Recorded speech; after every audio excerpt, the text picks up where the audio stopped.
So it's been a little bit, right? It's been a little bit, a few weeks. I'm doing okay. I'm doing okay. Last time I talked to you, it was just an update on where we are, what's going on during this whole crazy COVID-19 thing. And last I spoke to you, I told you that fortunately my husband was still employed because he was an essential employee. He has since lost his job. Um, it's okay. It's okay. We're dealing.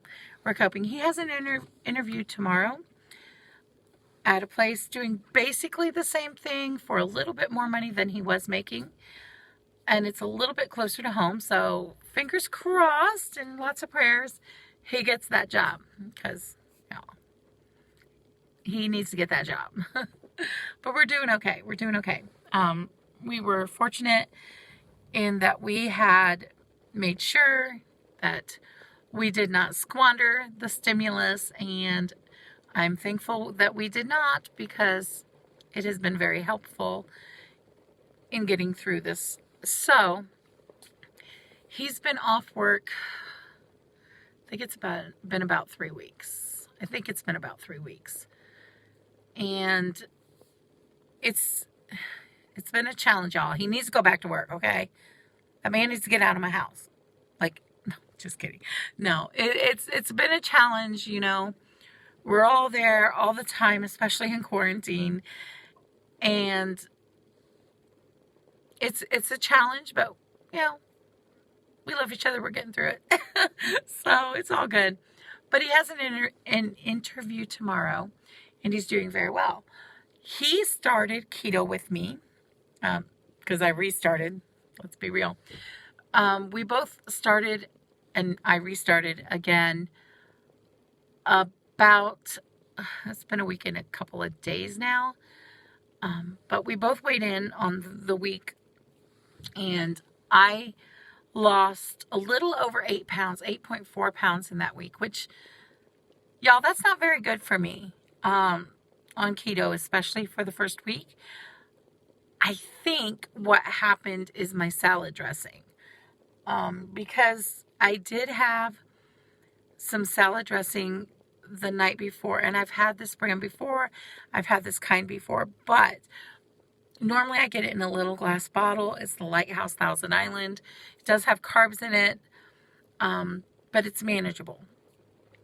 But I bought it at a restaurant supply chain, and it was in a bigger bottle, plastic in a squeeze bottle. And so I squeezed it on my salad, didn't measure, because at the moment I'm not really measuring anything. I'm just eating. And so, yeah, I had too much salad dressing on for sure. Way more than a tablespoon.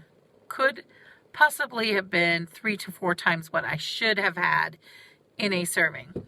So that means 3 to 4 times the carbs. I think that's what did it for me. I think that's what kind of kicked me from ketosis, because it did kick me. And it's a good lesson to always measure, especially that. So I have had it since then, and I have measured it, and I still feel like a little bit of a stall. And I can't decide if it's from that or from the bologna I'm eating with it. Now, my keto bread I've had before. I've never had an issue with it.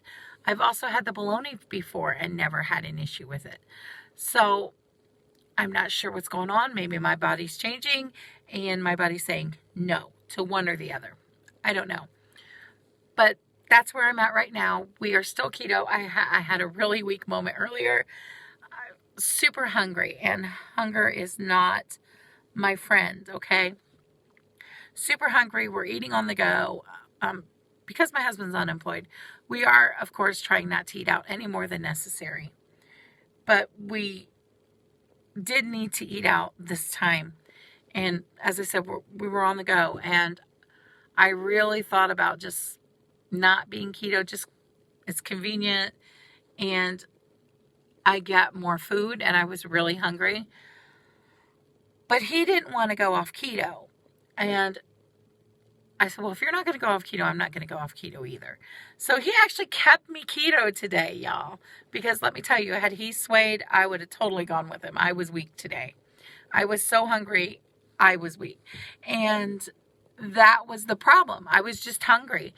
And what we ended up having was a Baconator from Wendy's, no bun. And I'm not full. I'm certainly not stuffed. But I no longer don't want to be keto. You know what I'm saying? I'm content. And I'm glad that he chose not to go off keto. He has good reasons not to want to go off keto. Before we started keto, his blood pressure was way up there. His mental clarity was bad, like really bad.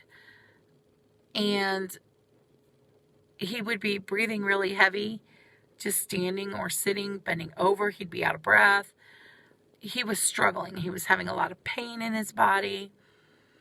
And I also was struggling with the pain in my body and being out of breath more than necessarily, not as bad as him, but more than necessary, and certainly abnormal for me. And I was struggling in the shower again, taking the showers, because I would be in so much pain and then I would be out of breath because of the pain, almost like a panic attack. Since we've started, I, of course, am feeling better. I'm having less pain. He even noticed this morning, he's like, you're having an easier time in the showers now, aren't you? And yes, I am. I am having a much easier time in the shower. The other day, I got this burst of energy and just started deep cleaning my kitchen. And I realized when I was almost done with it that I did the majority of that standing up. Normally, I would have been sitting down through most, if not all of it, because of the pain in my back and my knee. So that is a huge improvement. And I just didn't realize that I was doing that, but I was. So that's a good improvement for me. Now, let's talk about him. In the first week, he has dropped 19 pounds. That's incredible. 19 pounds. He's not a big veggie eater, so he's eating mostly meat and fat. He does eat veggies when I throw him in, like mushrooms. There's not a ton I can throw in. I did make my cheesy sausage and cauliflower soup. He loved that. So he got a bunch of veggies in that. But yeah, he's been mostly carnivore, and it's paying off for him big time. But his mental clarity is way better. He's noticing it too, but my daughter and I are really noticing it. Of course, he's feeling better. I mean, who wouldn't after dropping 19 pounds? Even if it's water weight, all that water weight would be crazy to have around your organs and stuff and to try to function. But he's feeling better. He's not hurting as much. Both of us are sleeping better. Now, my sleep schedule is still off. We were both going to try to get on a normal sleep schedule, but with this interview that he has tomorrow, his hours would be basically the same as where he used to work. So for him, he's better off to just stay on his schedule. But for me, y'all, summer's a-coming. My daughter's already home because of this COVID thing. I need to be on a normal sleep schedule. So I need to be going to bed earlier and getting up earlier. I'm a work in progress. I went to bed at 4 this morning. I slept 8 hours on the dot. Pretty much a straight stretch. I got up 1, maybe 2 times. I can't remember, but 1 or 2 times to go to the bathroom. That's incredible for me. Normally, I'm up and down all night. And once I get up to go to the bathroom, then I can't get back to sleep. That has not been the situation since we've started keto. I have been able to quickly go back to sleep. Now, is that because he's there beside me? Maybe, because normally he would be at work. So I don't know, but I guess we'll find out soon. But we're doing good. But he is having less pain. He's feeling better. He's mentally more clear. And his breathing, it's much better. It's not, none of this is where it should be for him or I, but it's a huge, huge improvement. So he has no qualms about staying keto. Like, he doesn't see the point of going off keto at all. He did tell me when we went through McDonald's, he's like, maybe we could get a barbecue sauce and that'll help with my Baconator. And I'm like, we're getting a pop. You want me to order a barbecue sauce with a pop and there's sugar in it, so it's not keto. He's like, good point, and no. So, like, he is set on being keto. And y'all, it's helping me so much. It is much easier to do it together. It just is. And my daughter is eating pretty much what we eat. And she's enjoying it a bit too much. I made minute steak with a keto gravy and mushrooms, and she didn't have the mushrooms because she don't like mushrooms, which she used to love when she was a baby, but whatever. But her comment to me was, it was amazing. And even he is still talking about it. And it was like at the beginning of last week. So that's going to be on the menu again soon because they really, really enjoyed it. To make the gravy, I just browned the meat, the minute steak. I salt and peppered it, browned it. I didn't flour it, not even with almond flour. And I just salt and peppered it, and then I browned it on both sides in some avocado oil. And once that was done, then I sauteed the mushrooms. And so I took the meat out side to side. I sauteed the mushrooms in some butter. And then I just added heavy whipping cream, but I didn't have enough to make the gravy. So I added some sour cream to thin it out and thicken it up. And then I also did put some xanthan gum in to thicken it. And it was so good. So I put the meat back in, let it simmer until the meat was fully cooked. And that was our dinner. I had wanted to make some roasted cauliflower and kind of puree it and have that under it. Store was out of the cauliflower. So we didn't have that. I instead had a keto slice of bread under mine. And he had nothing. He just had the extra piece of meat we had. Because when he was working so much, I started having the meat place put less meat per package because it was just me and my daughter. And this was one of those packages. So there was less meat to go around. But we made it work. She had a piece. I had a piece. She had mac and cheese on the side. I had my slice of bread. And I had a side salad. And he had 2 pieces of meat with a lot of mushrooms. And he loved it. And yeah, they're still asking for more. So what I plan to do in the future, especially with him going back to work and him wanting to stay keto, is when I make a meal like that, I'm going to make an extra piece or two so that he can take it to work the next day for lunch. I also want to get some containers of like different deli meats and cheeses so that he can just grab it like for a snack at break, or if he gets hungry, or even for his lunch if that's what he wants, or even when he's at home, if he's hungry and just needs to eat something, he can just grab it and everything is right there for him.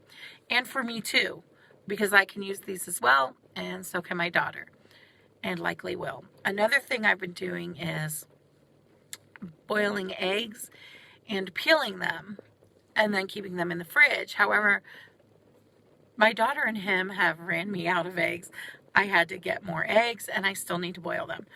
But that's another thing we're doing. We have turkey sausage sticks, like turkey sticks. He likes,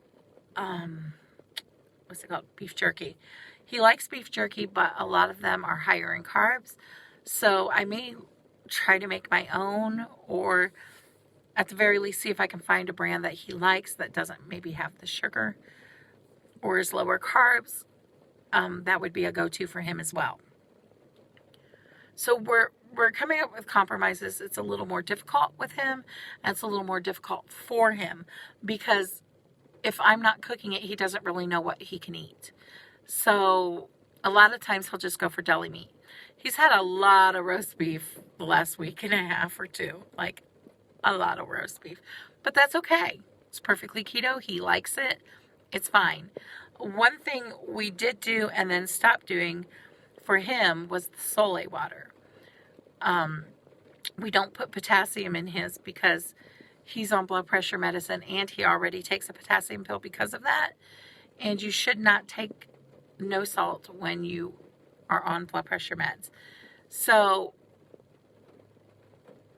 I did not put the no salt in his Sole water, but I did give him Sole water, and his blood pressure actually went higher and stayed higher. Like it didn't just spike and then go back down. I don't have that issue. For me, when I do the Sole water, and I do it with the potassium in it, because I am not on blood pressure medicine or potassium pills. I put the potassium in with my Sole water, and my blood pressure actually will start going down. Not immediately, of course. Once I consume the salt, it does jump a little, but then it goes down and it actually goes lower and close to normal. That didn't happen for him, and we stopped that, and his blood pressure has been slow. Well, at first it was slowly going down, and now it's really starting to come down to where my high would be without medication. Now, he's on medication, but this is low for him, and that's a good thing. So hopefully maybe if he can keep this up, maybe he can eventually get off some of those meds. We'll have to see what the doctor says or who the doctor is, because our current physician is not covered under the insurance the state has given us. I'm thankful for that insurance, let me tell you, because I had to get injections, and they covered everything, and they pushed it through so that I would have insurance, because his insurance died like 5 days before my injections. So super thankful they did that, and hopefully we won't need it much longer, but I'm glad it's there when we did need it. There should be a period of time where I will have no insurance from the time he gets a new job till his insurance kicks in.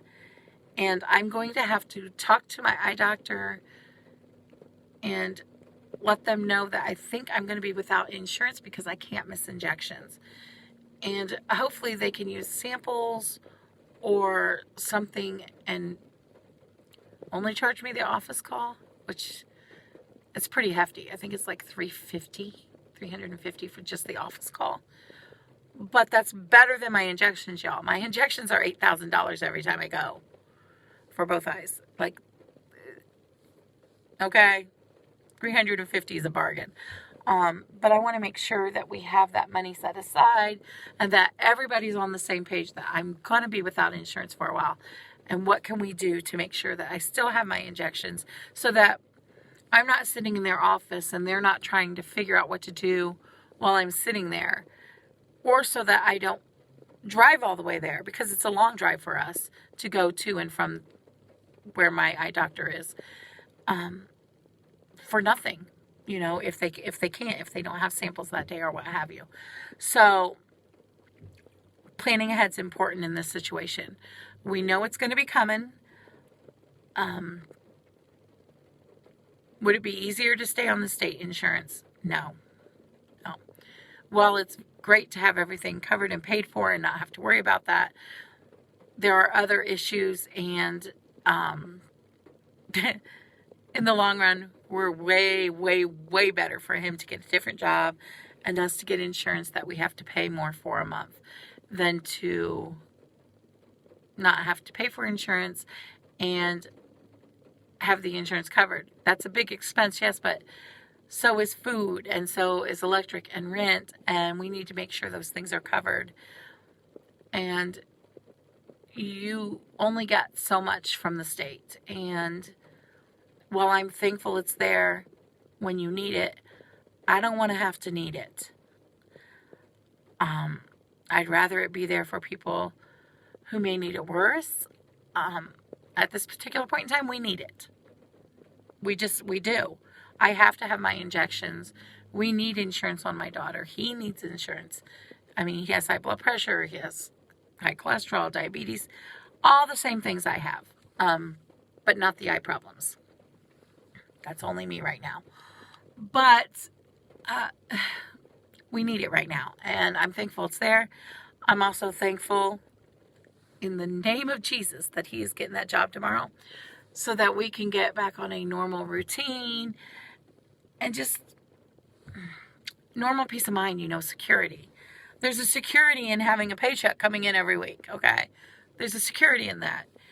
I'm thankful we were prepared, and I've got to be honest, normally we would not be. Normally we're paycheck to paycheck people, but because we had filed our taxes already and got our refund, and because of the stimulus, we caught up some things, got ahead on some things, and because of that, we're able to get through this.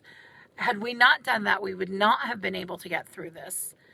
And it's a good lesson for the future, right?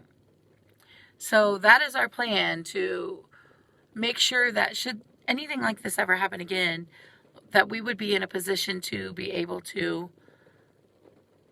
ride the wave again. Now, it's looking like this is going to be a short wave, and I'm thankful for that. But there's still an adjustment period of that 90 days for the insurance, and that's 1 to 2 injections for me. We have to plan. We have to plan ahead. Now, as y'all know, we had planned to do a vacation this summer. That may change. We may have to shorten it depending on his work schedule.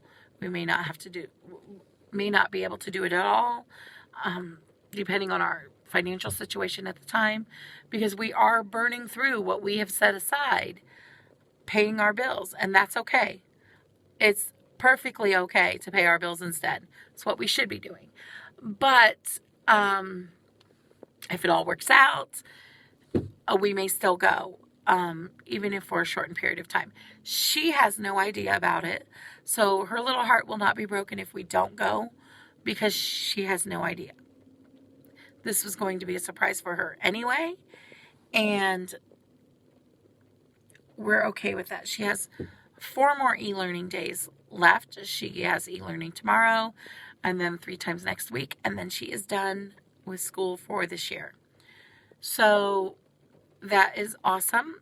However, we are going to continue working with her this summer. I really want to work on her spelling and keep up on her speech. If I let her slide, her speech goes south. And if I comment when I catch her, she corrects it pretty quickly and she stays focused. Now, she has some trouble reading, and at first it was a speech thing, and now it's a spelling thing. And I know that if we can improve her spelling, it will improve pretty much every area of her life as far as academically, because her speech, she can make every sound. She just needs to listen. And her reading, she can sound out the words, but she gets lazy and doesn't want to. So Mama needs to stay on top of that, okay? We don't have time for lazy. And her math, she's really good at math, really good. But she's into word problems, which means reading. And she struggles with reading.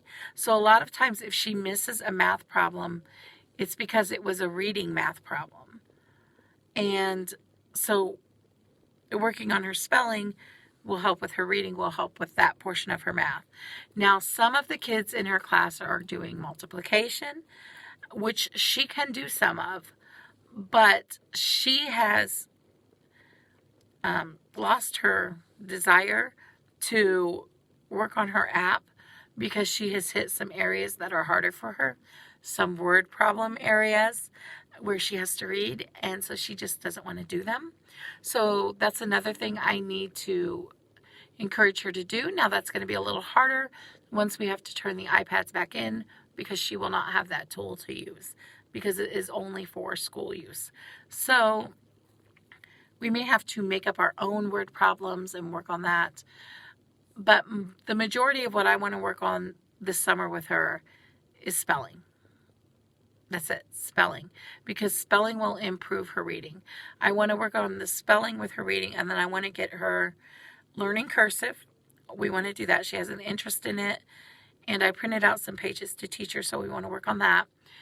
And math, reading. Yeah, she's going to want to read to us. She likes reading to us. She's going to want us to read to her. But the spelling is going to help her overall. Her teacher had sent home the spelling words that they were supposed to have learned for the entire year. And on there are the normal spelling words and then challenge words. So what I have been doing, and her teacher is not assigning those right now.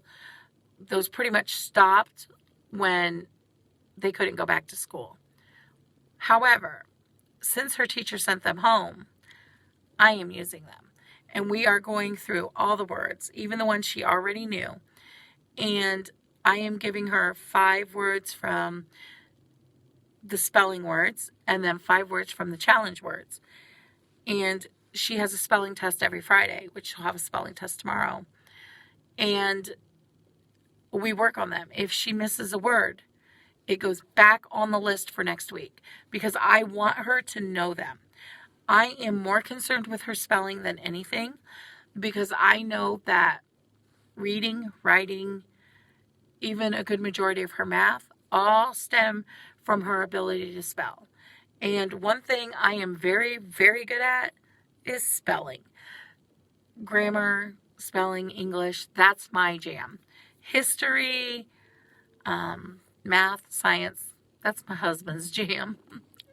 I mean, I could do the basic math, right? But it's not my strong suit. But I have other people in my family where that is their strong suit. So it's not like she wouldn't have the help when she needed it.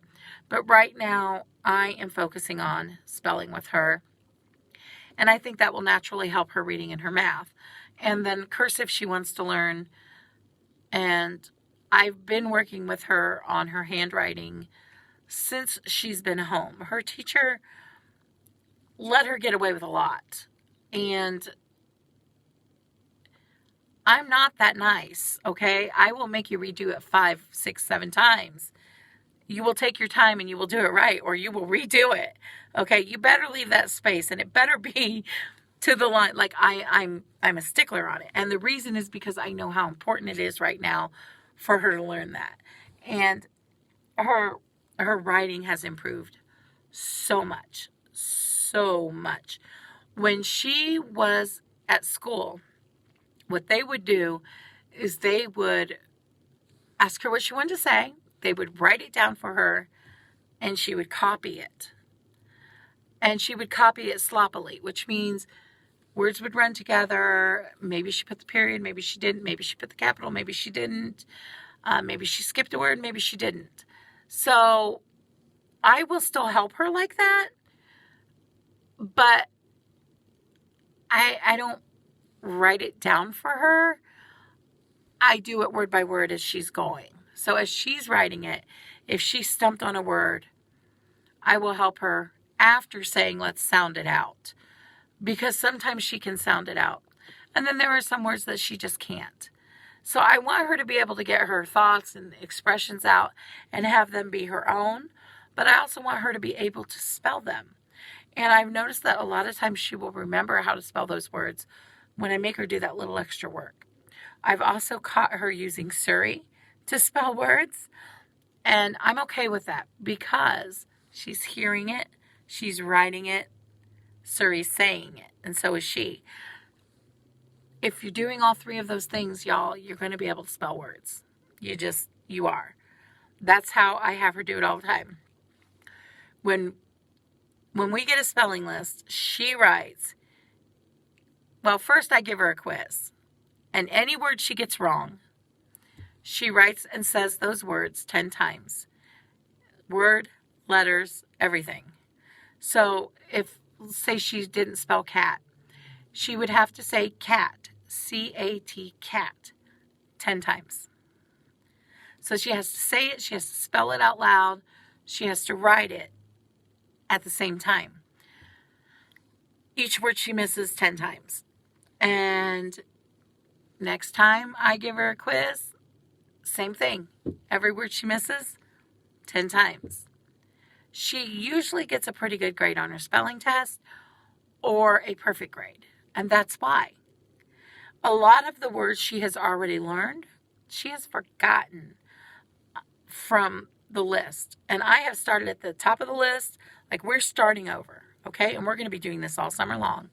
And if she gets done, we're going to go back over the list. Or maybe I can find words somewhere else that aren't on the list. I want her to know those words inside and out by the end of summer. Now, if we do go on this little vacation, if we're able to do it, even if it's a shortened period of time, I will not do any e-learning at all, or homeschooling, whatever you want to call it. I will give her that time off, but that'll probably be the only time she gets off. I'm hoping that we can take her to the Children's Museum this summer. We really want to take her. I really want to take her, and she wants to see it. But she doesn't know we were already planning to take her there to see the Ark in Kentucky. Y'all, my husband and I have to be able to move better than we are right now. So we've got a few more weeks before we had planned to go. But again, that all hinges on whether or not he gets a job, how our financial situation is, if the country's opened up yet. I mean, some of the states have, some of them not so much. So we're working on it. Okay, we're working on it. We're not afraid of the virus at all. I have no fear about this virus. We're a no-fly zone. The devil can't take place here, okay? We are a no-fly zone. But that being said, we do have masks that one of my high school friends, her and her mom, have made, and she did make some for us. We got some because our church was starting back up, but you had to have a mask. And we have a lot of older people who have health issues in our church. So while I normally don't wear a mask, we would need it for that, at least for right now. And the masks I have that you can buy do not even come close to fitting my daughter.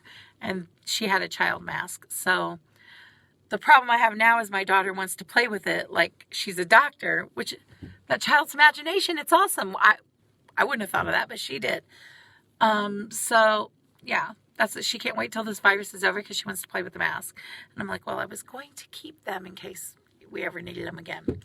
But there are also some stores that you have to wear them to go into the stores around here. Not every store. Most stores are letting you make your own choice. However, Costco is not, and we do need to go to Costco today. So we needed the masks. But it's not a fear thing at all. And I've heard my daughter on her Zoom meetings and team meetings with the other kids in her class and in her groups. And I've heard them talk about the kids, the second grade kids, talk about how they were afraid of getting the virus, or they were afraid their family would, or that their grandma had it, and they were scared that their baby sister would get it. And I'm thankful that my daughter's not afraid to get this virus. There's so much fear wrapped around this virus. It's crazy. It's crazy. I mean, people here are afraid. And not just here. I see it on Facebook. I see it on Instagram. I see it. People are afraid of a virus. It's real fear. And while it's good to have a healthy fear of things, I'm talking fear where they have anxiety over it and panic over it. And y'all, God didn't create us with a spirit of fear. Spirit of fear does not come from the Lord. And that's the one thing I keep trying to tell my daughter, that we don't have to worry about this virus because we're covered by the blood of Jesus. And if we did get this virus, we have God to go to for healing. I don't want her to be afraid. I want her to have faith. And I'm thankful that she does, because she's hearing, and y'all, these are perfectly rational fears that these children are having. Okay, because they're hearing this all over the news media. And I'm sure their parents are watching the news to see what's going on. I watch the news. My daughter's in the room when I watch the news a lot of the times. She also hears me make comments about what they're saying. I will quickly shut down any fear they're trying to shovel. I will quickly shut down. And it's not that I don't know people who have had the virus or have the virus. I do. I do. In my extended family, I know someone who has the virus. I have friends who have the virus. And I am seeing them recover. And that's a good thing. That's a good thing. People are so afraid of this, they're sure it's an immediate death sentence. And for some, it may be. But for others, it's not even close to that. And the thought of getting it panics people so much because they're sure that not only if they get it, they're going to spread it to everybody they love and everybody's going to die. That's not the case. That's not the case. And I don't want to minimize it because it is something to be, mindful of. I don't want to minimize it. But we certainly don't have to walk in fear. And in our family, we don't. So I said all that to say we're not afraid of traveling because of a virus. However, there are other people that are, and we're respectful of that. So if we want to go to a place to travel and they require a mask, we will absolutely pop on a mask. Okay? We're not trying to scare people or anything like that. They're scared enough, honestly. But at the same time, not every sneeze or cough is COVID. In fact, the majority of them are probably allergies right now. So people need to relax and calm and chill. They're very uptight about it. And it's sad. It's sad to watch. It's sad to see all the fear. It's heartbreaking to see all the fear that people have around this. It's sad. Now, if you've been touched by it, that fear is more understandable. But for many people who haven't, it's weird to me. It's sad. All right, guys. Please like, comment, share, and subscribe. Hit the little bell. It just notifies you whenever I upload a video. And all my craziness. All right, guys. Have a blessed day.